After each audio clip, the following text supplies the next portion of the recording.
सुप्रभात, नमस्कार, आप सभी का बहुत बहुत स्वागत है। न्यूज 18 इंडिया की खास कवरेज आप देख रहे हैं और खास इसलिए क्योंकि अब आधिकारिक तौर पर पार्टियों की तरफ से, चुनाव आयोग की तरफ से नहीं, पार्टियों की तरफ से चुनावी बिगुल बज चुका है। और इन पार्टियों में मुझे ओ की मात्रा इसलिए हटा देनी चाहिए क्योंकि यहां पर बीजेपी ने जो अपनी पहली फहरिस्त जारी की है उसमें ये पूरे तरीके से साबित कर दिया है कि वो इस पूरी की पूरी स्ट्रैटेजी में बिल्कुल ताकत के साथ उतरने के लिए रेडी है। और इस वक्त जब मैं आपसे बात कर रही हूं, वहां सुषमा स्वराज भवन चाणक्यपुरी में मंत्री परिषद की बैठक चल रही है। और ये बैठक इसलिए है क्योंकि प्रधानमंत्री जाकर अपने मंत्रियों को धन्यवाद देना चाहते हैं। उनसे ये आखिरी मुलाकात 2024 के चुनाव से पहले कर लेना चाहते हैं। लोकतंत्र के सबसे बड़े पर्व का आगाज अब हो चुका है, आप इसे ऐसे समझ लीजिए।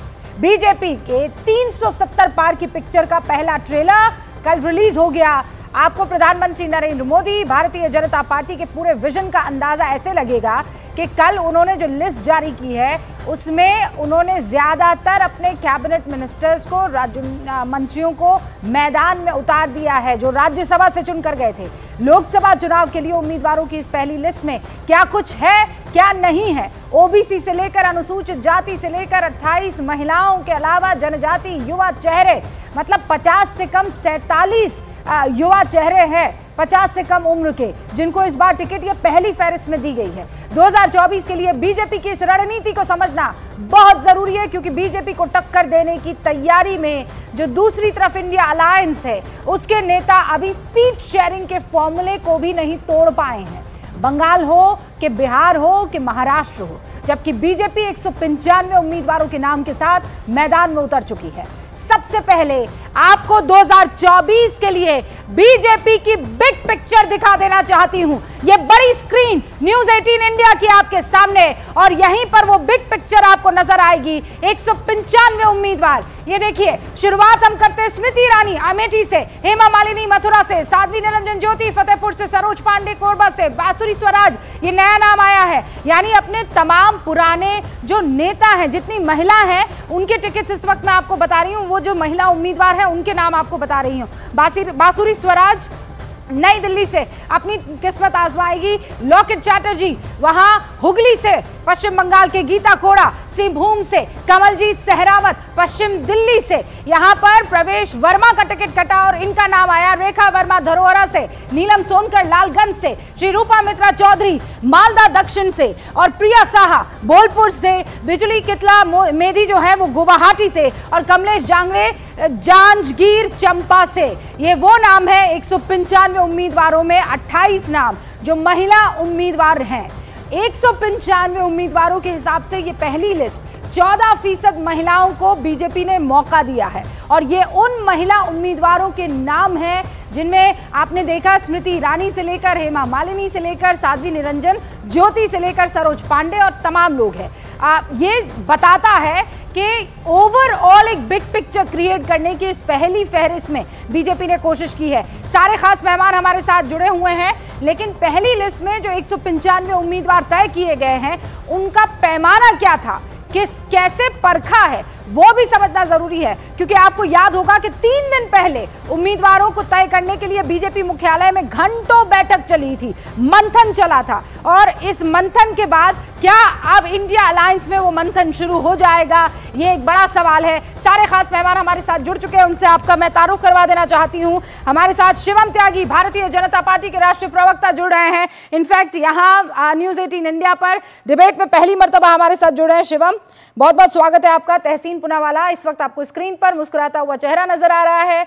इंडिया अलायंस की स्ट्रैटेजी को वो खुद भी समझ रहे हैं और हमें भी समझाने की कोशिश करेंगे। समाजवादी पार्टी के राष्ट्रीय प्रवक्ता अनुराग भदौरिया इस वक्त आपको स्क्रीन पर दिखाई दे रहे हैं। अनुराग भदौरिया आजकल खूब सारी अपनी तस्वीरें खेतों से, अलग अलग इलाकों से ट्वीट करते रहते हैं और इस बार मेरे ख्याल से पूरी किस्मत आजमाएंगे अनुराग भदौरिया जनता के बीच रिप्रेजेंटेशन देने के लिए। अनुराग, आपका भी स्वागत। और दिलीप मंडल साहब राजनीतिक विश्लेषक है, इन तीनों पर पैनी नजर रखे हुए हैं। कुल मिलाकर आप ये समझ लीजिए थर्ड अंपायर है। आप सबका स्वागत है। शुरुआत शिवम त्यागी आपसे करते हुए, पहली लिस्ट में आप मुझे वो 5 चीजें बताइए जो देश की जनता को उस लिस्ट में झलक मिल जाती है कि आपकी सोच क्या है भारतीय जनता पार्टी की? देखिए, सबसे पहले एक चीज जो लगातार इस देश के प्रधानमंत्री कहते रहे हैं कि मेरे लिए 4 जातियां हैं, चाहे वो गरीब हो, चाहे वो महिला हो, चाहे वो किसान हो, चाहे वो युवा हो, उनको लेकर जिस तरीके से रिप्रेजेंटेशन टिकट्स में मिला है वो आपको देखने को मिलेगा। इसके अलावा जो लगातार तमाम पार्टियां जो हैं जाति जाति जाति जाति का ढिंडोरा पीटते रहते हैं, लेकिन बावजूद उसके रिप्रेजेंटेशन की जब बात आती है तो जयाप्रदा जैसी महिला को, जिनका मैं सम्मान करता हूं, लेकिन वहां पर उनको राज्यसभा भेजा जाता है। लेकिन भारतीय जनता पार्टी की अगर मैं बात करूं टिकट डिस्ट्रीब्यूशन में, तो चाहे वो 27 एससीओ का सवाल हो, चाहे 28 महिलाओं का सवाल हो, चाहे पिछड़े में 57 हो, चाहे यूथ में जो है 47 कैंडिडेट्स हो, इस तरीके से सर्वगुण संपन्न लिस्ट भारतीय जनता पार्टी की 16 राज्यों से 195 उम्मीदवारों की आपके सामने है। पार्टी की लिस्ट। हाँ, ये जो नाम आपने दिया है, मैं इसी नाम को तहसीन पुनावाला के पास रखने वाली हूं, लेकिन उससे पहले अमित पांडे मेरे सहयोगी हमारे साथ ग्राउंड जीरो से जुड़ चुके हैं। चाणक्यपुरी में मंत्री परिषद की बैठक चल रही है। अमित, क्या जानकारी मिल रही है? प्रधानमंत्री नरेंद्र मोदी कब पहुंचने वाले हैं? बैठक शुरू करवा रहे हैं। पीएम आ गए? अमित पूछ रहे हैं पीएम आ गए? भेज दीजिए जो भेजना है। सारी जानकारी जो है अमित को बकायदा वहां पर मिल रही है। पीएम आ गए हैं, वो अपने सूत्रों से जानकारी लेते हुए। अमित, हमने सुना आपने पूछा पीएम आ गए हैं, जानकारी पहुंचा दीजिए। जी बिल्कुल, और ताजा जानकारी न्यूज़ 18 इंडिया पर यह है कि प्रधानमंत्री मोदी पहुंच चुके हैं। ठीक पीछे यहां पर मंत्रिपरिषद की जो बैठक है वो बैठक अब शुरू हो गई है। पीएम मोदी का ही यहां पर इंतजार था। 10 बजे का प्रस्तावित समय था, अब करीब 10:15 के आसपास हो रहे हैं और जो वरिष्ठ जो मंत्री हैं सारे पहुंच चुके हैं। लेकिन सबसे खास बात रूबिका इस कैबिनेट बैठक की यह है कि मंत्री परिषद के सदस्यों के साथ साथ ये गाड़ियां देखिए कितनी लंबी गाड़ियों की कतार है। इसका मतलब कि उन मंत्रालयों के आला अधिकारी भी यहां पर मौजूद हैं। एक एक करके मंत्रियों के साथ साथ संबंधित मंत्रालयों के जो वरिष्ठ अधिकारी हैं वह अपना ब्यौरा पीएम मोदी के सामने रखेंगे, मंत्रिपरिषद के सामने रखेंगे और संभवतः ये दिन भर इस बैठक के चलने की संभावना है। पीएम मोदी एक रोड मैप देंगे कि आप कैसे अमित, इस वक्त की बड़ी जानकारी आप ये दे रहे हैं कि 10:28 और प्रधानमंत्री नरेंद्र मोदी उस बैठक में पहुंच चुके हैं। बैठक की शुरुआत हो चुकी है, 10 बजे का वक्त था, लेकिन 10:28 और प्रधानमंत्री नरेंद्र मोदी इस अहम बैठक में हिस्सा लेने के लिए वहां पहुंच चुके हैं। प्रधानमंत्री का जिक्र हो रहा है। लिस्ट में सबसे पहला नाम, ये जो फहरिस्त निकली है ना 195 लोगों की, उनमें सबसे पहला नाम प्रधानमंत्री नरेंद्र मोदी का था। वाराणसी से एक बार फिर से वाराणसी की जनता के बीच जाकर रिप्रेजेंटेशन जीतने की कोशिश होगी। ये बैठक में विकसित भारत के रोड मैप पर चर्चा के लिए जो प्रधानमंत्री नरेंद्र मोदी वहां पर पहुंचे हैं, ये बड़ी खबर है। और साथ में हमारे साथ मौजूद है वाराणसी से उपेंद्र। इसलिए जिक्र हो रहा है क्योंकि पहला नाम लिस्ट में प्रधानमंत्री नरेंद्र मोदी का। वाराणसी की जनता इस खबर को कैसे ले रही है? बिल्कुल, देखिए इस खबर के बाद बनारस का मिजाज कैसा है, दिल क्या कह रहा है, जुबान क्या कह रही है, सुनाते हैं बनारसियों से ही। गुरु का हो ए बार का होई, तीसरी बार भी लड़त होंगे प्रधानमंत्री जी। जीतिए ना और का होई, काहे का विपक्ष के मौका न देगा का? कोई विपक्ष है ही नहीं है यहाँ पे। माननीय प्रधानमंत्री जी का हम लोग पहले आभार व्यक्त करते हैं कि उन्होंने फिर से वाराणसी को चुना। अच्छा, और ये सबसे गौरव की बात है। तो गुरु क्या लगा तो ये बार तीसरी बार कुछ ग्राफ बढ़ी घटी का होई, ये बार तीसरी बार ही प्रधानमंत्री जी आवत हुए? क्यों पड़े हो चक्कर में, कोई नहीं है टक्कर में। ये काशी का सौभाग्य है कि बाबा विश्वनाथ की नगरी में प्रधानमंत्री नरेंद्र मोदी जी ने अपना संसदीय क्षेत्र चुना। 2014 के बाद काशी का पूरा स्वरूप बदल गया है। आप विकास की गंगा देखिए, हर तरफ यहाँ रोपवे बन रहा है जो कहीं पे भी नहीं है। ये सामने स्टेडियम बन रहा है, 600-700 करोड़ रुपए की इसमें परियोजना के साथ बन रहा है। तो चाय की अड़ी पे देखिए देश दुनिया की चर्चा होती है। गुरु जी, चाय की अड़ी पे चर्चा का हो, का मिजाज हो ये बार बनारस की? हम तो पहले बोल लिए भैया ना, ये बनारस हो, हर हर मोदी, घर घर मोदी। तो का गुरु जी, आप तो आपने बहुत सीनियर्स हैं, ये बताइए कि बनारस विपक्ष भी तो पूरी तैयारी कर रहा है, तो घेर नहीं पाएगा क्या मोदी को? अरे मोदी जी ने जो काम किया है और देश के लिए, अपने बनारस के लिए, इस सब के लिए इसका कोई मुकाबला कर ही नहीं सकता। अच्छा, इनके सामने काहे मुकाबला ना कर सकता हो भैया, काहे नहीं कर सकते हो? इतना बड़ा मोदी जी ने अपना कद बना लिया है, इतना काम हुआ है यहाँ पे। 2014 के पहले ये काशी जो है माफियाओं के हाथ में थी। अच्छा। यहाँ पे कांग्रेस के एक परिवार के हाथ में सत्ता चलती थी। हाँ। सिर्फ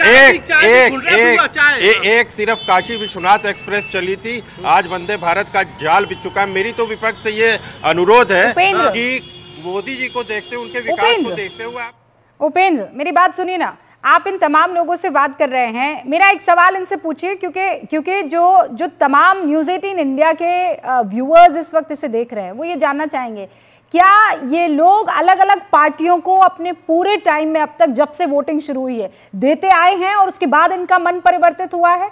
क्या ये सवाल पूछा जा सकता है इनसे कि क्या कभी ऐसा हुआ है कि इससे पहले किसी और पार्टी को दिया हो? कुल मिलाकर के आप बीजेपी के ही हमेशा से वोटर रहे हैं कि पीएम से प्यार हो गया वाराणसी में तब्दीलियों के बाद? उपेंद्र, ये सवाल सबसे पहले मैं चाय की दुकान पर पूछता हूं। चाय, क्योंकि प्रधानमंत्री कहते हैं कि चाय की बेचने से ये सियासत का सफर आज प्रधानमंत्री बनने का तय किया। यादव जी हमारे साथ हुए, कहो यादव जी, पहले ए बार का भैल और ये कर तू मोदी जी के का माहौल हो ए बार? ये माहौल तो एकदम पूरा मोदी जी का है। तो माहौल तू भी मोदी के बतावत हुआ, ई बतावा चाय पकत हो। इसे पहले भी कब पहले से ही प्यार रहा मोदी से, भाजपा से, क्या अभी ये मोदी के आने के बाद काशी का तब प्यार बढ़ा लो? नहीं, प्यार तो पहले से ही भाजपा से था, लेकिन मोदी जी के आने से तो पहले से कोई और पार्टी को वोट देते रहे परिवार में आप लोग? क्या तो जब से दे रहे तो भाजपा को ही दे। अच्छा, आप जब से आपके परिवार में यादव तो लोग वोट एक तरीके से समाजवादी पार्टी, समाजवादी, तो आपका प्यार जो है समाजवादी से भाजपा में हो गया है। चाय का सफर गुरुजी, अब कुछ और नौजवान का हो, नाम हो आपके? आनंद चौरसिया। जी, कहा था मोदी के का लगा तो एक बार 400 प्लस आएगा, जब भी आएगा 400 प्लस ही होगा। 400 प्लस आएगा। तो ये बतावा कि ये प्यार मोदी के बात बढ़ा लो, विश्वास मोदी के बात बढ़ा लो, या ये सर पुराना प्यार है? पुराना प्यार हो पुराना प्यार है। विश्वास तो अटूट था और ये मोदी जी के आने के बाद और बढ़ गया है। जब मोदी के आने के बाद ये प्यार बढ़ा लो कि पहले से प्यार बढ़ा लो? प्यार तो पहले से अलग गुजरात में देखा गया था। अच्छा, गुजरात में और बढ़ गया। अच्छा, पहली जो झलक थी गुजरात 2014 से ये मोहब्बत जारी है और इनफैक्ट कह रहे हैं उससे पहले से भी ये मोहब्बत जारी है। उपेंद्र, आपने जो ठेठ अपने अंदाज में ये रिपोर्टिंग करके जनता तक पहुंचाया है, बड़ा मजा आया है, बड़ा आनंद आया है। मैं आपका रुख करूंगी, बाकी सारे मेहमान भी हमारे साथ जुड़े हुए हैं, लेकिन तहसीन सुन रहे हैं आप, ये आप इसे अंधभक्ति कहेंगे, मोदी भक्ति कहेंगे, या फिर वाकई जो नजर आ रहा है वो जनता कह रही है, उसे तो कोई खरीद नहीं सकता?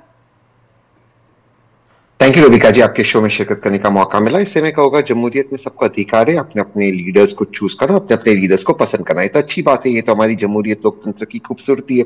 लेकिन एक बात सुनकर मैं आश्चर्यचकित हो गया। मुझे लगा शायद आपके जो रिपोर्टर है वो जो व्यक्ति कह रहे उनको टोकेगे या रोकेगे, उनसे सवाल पूछेंगे।